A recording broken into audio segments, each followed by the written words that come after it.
I really believe that if we want to be healthy, vibrant communities, we need to listen to the people within our communities and assure that all of their voices are being heard, whether they are 80 years old, whether they're 18 years old, whether they're 5 years old. We really try to flip the bill on the sense that young people are a hindrance or a problem in rural communities or even in cities. Young people should be seen as assets. And I want to keep our town going, and it's got so many great attributes, but it could be so much more. And I think that's kind of where my role as an educator, wanting to get kids involved in this idea of community engagement, where that really came from.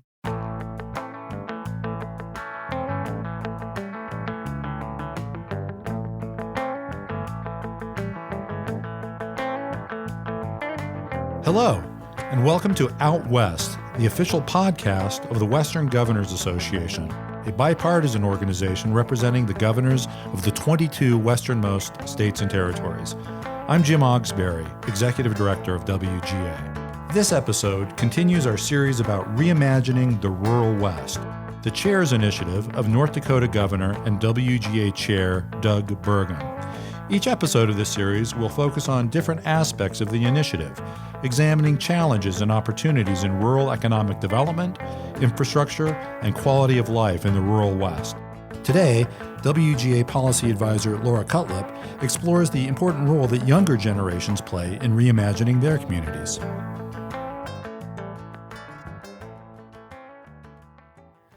When rural areas conduct revitalization efforts, young people are often overlooked, despite the fact that they offer a fresh perspective on how the community can bloom. Megan Laudenshlager, the Executive Director of Strength in North Dakota, emphasizes the importance of listening to young voices.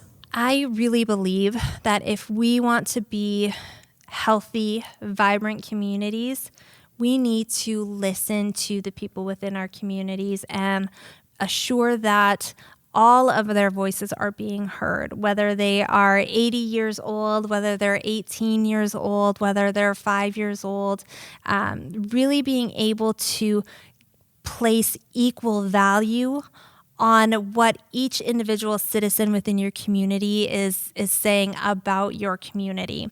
And it's important to engage young people in building our communities because they're the future of our communities. They probably have the best ideas if we would just get out of the way and let them share those ideas. And the more that we work with youth, the more that we listen to the opinions of youth, they are so much more thoughtful than maybe we ever give them credit for. And they're so much more forward thinking and engaged, and they know what's going on in the community, and they want to be a part of the decisions that are being made about their community. Laudenshlager also notes how rural youth can shape their communities for decades to come by helping to identify local assets that serve as incentives to keep people in small towns. We can foster greater buy-in within our communities. We can foster a leadership pipeline within our communities by engaging young people. And ultimately, right now, we want our young people to come back to our communities after they've gone out and received an education because we have a huge workforce shortage. So how do we support young people to feel like they have a say in the future of their community so that we can keep them here, so that they can pick up the torch and build a family and have a great career and be able to thrive in this community that so many have put so much into. Another piece is supporting entrepreneurship. So how can we support our young people to say, well, you don't see this business here, or you see this as a gap in our community. How can you create a business then that fills that gap, that would provide a living for you? So I think that's another piece by encouraging entrepreneurship with people, with young people in our high schools, that they can come back and be an entrepreneur in their community and have a great career and be able to thrive. Entrepreneurship is a great way to give young people a voice. Laudenshlager explains that although these opportunities are usually available, rural towns need to take advantage of a changing economic environment in order to capitalize on them.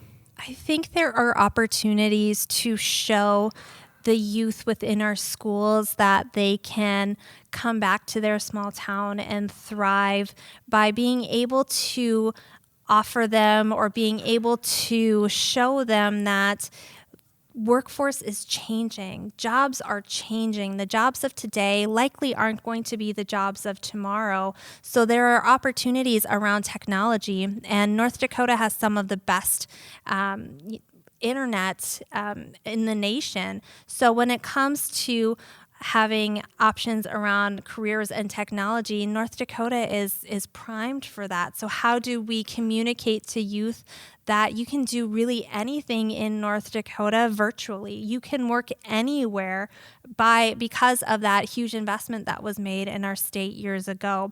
So being able to show them that technology has really opened all of the doors for them is a huge component of it. Often, it is young people themselves who are the biggest assets, but they need the support of their communities in order to realize that. Ben Thomas, Executive Director of the Rocky Mountain Youth Corps, elaborates. We really try to flip the bill on the sense that young people are a hindrance or a problem in rural communities or even in cities.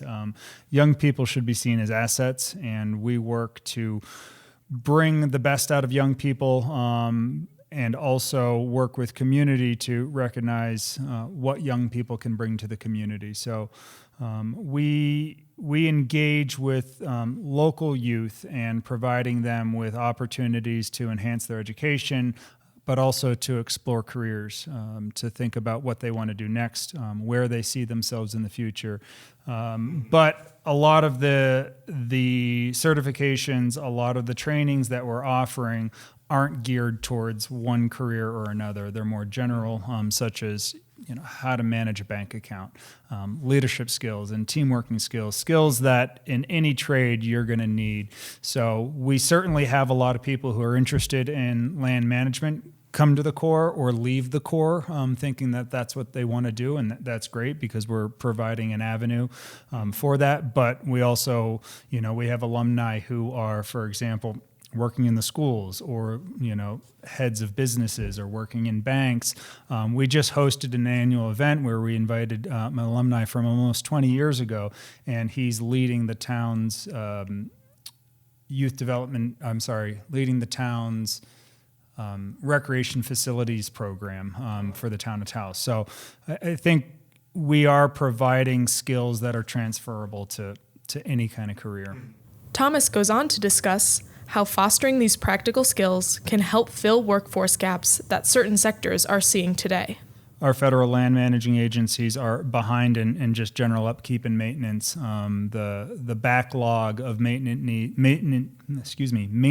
needs on our federal lands is astonishing, and they can't do it alone. So partnering with organizations like Rocky Mountain Youth Corps allows the agency to accomplish that mission critical work, but in my opinion, more importantly, they're engaging local community members to do that work, and to engage a local 17-year-old who maybe had never even been to the park, who lived in, just outside the park or a gateway community just outside the park for all of their life, and they've never got to go into the backcountry of that park. That's a transformative experience for that individual.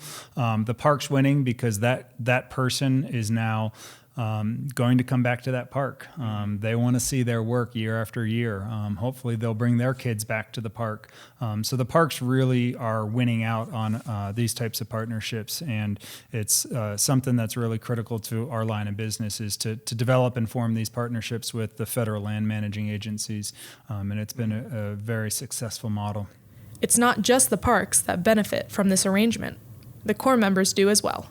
There's a hiring authority that participants, once they graduate from the Corps program, they can take advantage of. It's not a guaranteed job with the federal government, but it's a hiring authority that gives them an upper leg, similar to if you were a veteran returning from war. You have a Corps member who served a certain number of hours with a Corps can receive this hiring authority, and it's just an easier path to get a job with the federal government. And it's something that I think a lot of land management agencies are thinking about as a lot of employees are reaching that retirement age. They're thinking, wow, where is their next hire going to come from? And cores are a great source for recruiting. Building opportunities for youth engagement and expanding career options is something that Kevin Leier, a teacher at Rugby High School in Pierce County, North Dakota, works on every day with his students. I look at rugby and I look at the North Dakota as a state as a whole, and I just get this overwhelming feeling that things are moving in a really great direction. And there's a lot of opportunity, and I want to see that opportunity trickle into our town, and I want to keep our town going. And it's got so many great attributes, but it could be so much more. And I think that's kind of where my role as an educator, wanting to get kids involved in this idea of community engagement, where that really came from. That's kind of where it stemmed from, I guess. Leier shares an example of how a project his students started grew into something much bigger. I did a big project about 3 years ago in one of my North Dakota Studies class, and it was geared towards the history of rugby, specifically its downtown, and that kind of paired with Governor Burgum's Main Street Initiative. And then from there, we had such a great just experience with that whole project, and we actually got the Lieutenant Governor to come to Rugby when we unveiled our documentary, and it was really well done. And so it put us on this course of like, wow, there's great student engagement, great community engagement. There's definitely something here. Let's move with that.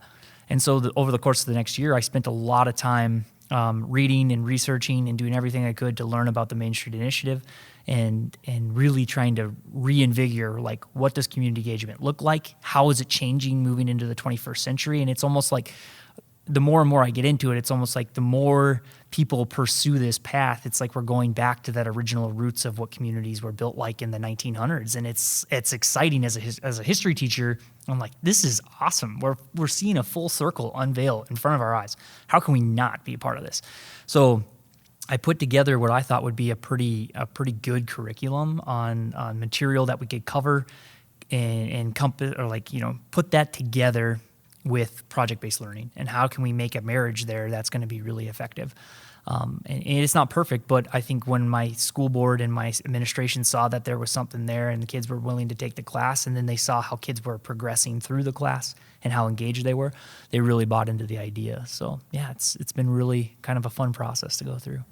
The scope of Leir's class goes far beyond academics, preparing his students to be engaged members of the rugby community. For sure. I think soft skills is huge, and in my opinion, we don't have enough opportunities within a school setting to get kids out and engage with other people that are not their grade level or a grade below or above, right? So I've watched kids, this is no joke, I've watched kids, like when we did one of our projects, they had to call the business owners individually and explain to them what we were doing and why they wanted them to be a part of it and the implications on how it could positively affect our downtown.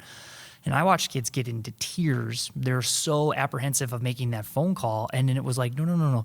You have nothing to be scared of here. You just got to make the call and then explain what we're doing and to listen to the reaction.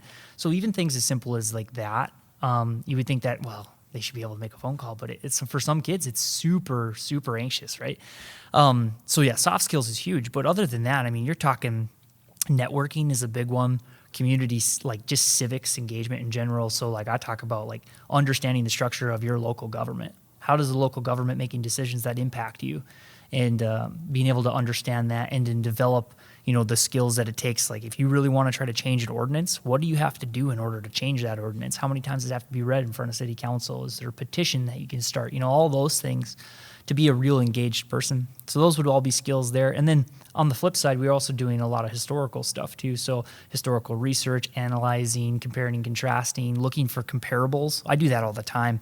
And then the tech side. So, I mean, my kids are very fluent in Google Maps because we can virtually go anywhere just from the classroom, but they know how to navigate through, change timelines on Google Maps so they can actually look at like, okay, this is what it looked like in 2000. Now look at what it looks like in 2012. And they can see incremental change over time. And so it's, as a teacher, what's hard is like you have to get out and figure out how to find that stuff and then bring it in a way that you can encompass it into a holistic approach to learning. And that takes a lot of time. That's what it comes down to is time. Leier goes on to explain how youth engagement can be advantageous for community development. in a small community, there's almost a vacuum that is created by you have a certain population of people who are engaged in the community, but they're involved in everything. So they're on the museum board, they're on the JC's board, they're in the Eagles Club, they might be serving on a committee in city council or on city council. So those people are like the super volunteers that keep the community going. But then there's this lack of effort sometimes that we don't get to try to keep those little things to continue forward, like, you know, the Parade of Lights. Like, how many volunteers can we get for the Parade of Lights? Well, there's 3 people putting it on. It's the same 3 people every year. Well, they get burnt out and eventually want to cycle out too. So I think for a small community, if kids understand the avenues in which they can, and I think one of the things I've noticed as a teacher is, like, sometimes kids are nervous to step out and volunteer because they don't want to be asked every single time. They just want to be able to, I want to volunteer now, but I'm in basketball during the winter and I don't have as much time. So it's a little bit of a dance there, like, how much can they be involved with all the other things that they're doing just as kids, you know, in their extracurriculars that they're in. Leier also sees great value in entrepreneurship, which he believes can be used to draw young people to rural towns. I've had a lot of conversations with the kids in the class, and they'll talk about, you know, maybe there is a future for me here, which is great in one, but the thing I look for is, like, can kids actually see opportunity that's in front of them now, you know? And then there's so many good things going for North Dakota as a state in terms of, I think, quality of life is extremely well here. I think, you know, in terms of what its cost of living is fairly reasonable. So it's like, how can you see that opportunity, get on a path to whatever education you need to be able to really do it, and then come back and do it? And it's that entrepreneurial spirit that I want to see more of my students come out of my class with. Like, one, we can identify opportunity, we can engage in our community, and we can go after it. There are many benefits to including young people in rural revitalization efforts. They bring a fresh perspective, they are a great volunteer base, and more importantly, doing so will help invest in developing the skills they need to become the next generation of leaders in their respective communities. Thanks for listening to this episode of Out West, presented by the Western Governors Association. To learn more about Governor Burgum's Reimagining the Rural West initiative, please visit westgov.org/initiatives. And be sure to join us next time as we report on progress made in the first year of the Chair's initiative, which will include findings from workshops, webinars, and other research. Finally, WGA would like to thank Kevin, Ben, and Megan for sharing their positive experiences engaging a younger generation of rural Westerners.